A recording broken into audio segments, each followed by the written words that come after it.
श्री राम भाग 1। श्री राम भगवान थे या परमात्मा का अवतार थे, या श्री राम एक महापुरुष थे? हम कुछ भी माने, इतना अवश्य है कि उन्होंने अपने जीवन में वह कार्य किया जो एक महान आत्मा ही कर सकता है। ऐसा क्या किया श्री राम ने? यह तो हम जानते हैं कि उन्होंने दुष्ट राक्षसों और उनके राजा रावण का वध किया। क्या राक्षस दुष्ट थे? क्या रावण इतना बुरा व्यक्ति था कि उसका वध करना पड़ा? रावण कौन था? राक्षस कौन थे? कहते हैं कि लाखों वर्ष पूर्व पृथ्वी पर प्रलय आई थी और संपूर्ण पृथ्वी जल में डूब गई थी। सब कुछ नष्ट हो गया था। केवल कुछ भाग जो बहुत ऊंचे थे जल से बाहर रह गए थे और वहां कुछ लोग बच गए थे। उस बची हुई भूमि में देवलोक भी था। ऐसी मान्यता है कि यह वही क्षेत्र था जिसे आजकल तिब्बत कहते हैं। देवताओं में एक वृद्ध तपस्वी ब्रह्मा थे जो उनके पितामह माने जाते थे। देवलोक का राजा इंद्र था। देवलोक में सुख और शांति थी।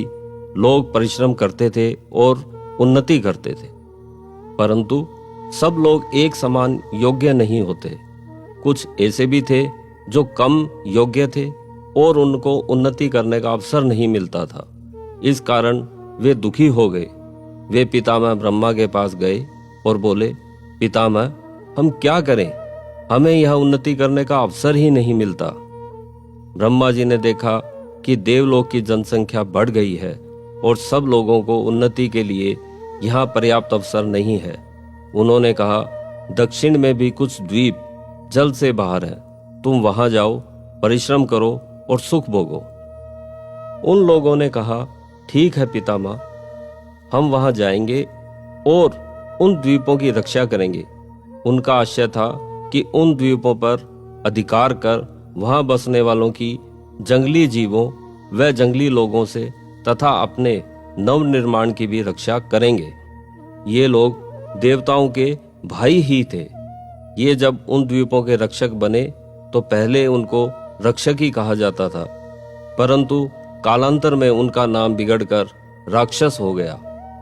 उस समय राक्षस कोई बुरा शब्द नहीं माना जाता था। न ही राक्षस का मतलब यह है कि उनके बड़े बड़े दांत थे या वे बहुत डरावने दिखते थे, परंतु सहस्त्रों वर्षों बाद जंगली लोगों को देख देख कर वे भी बुरे काम करने लगे। यहाँ तक कि मनुष्य का मांस खाने लगे। तब उनके शरीर बेडौल हो गए और मांसाहार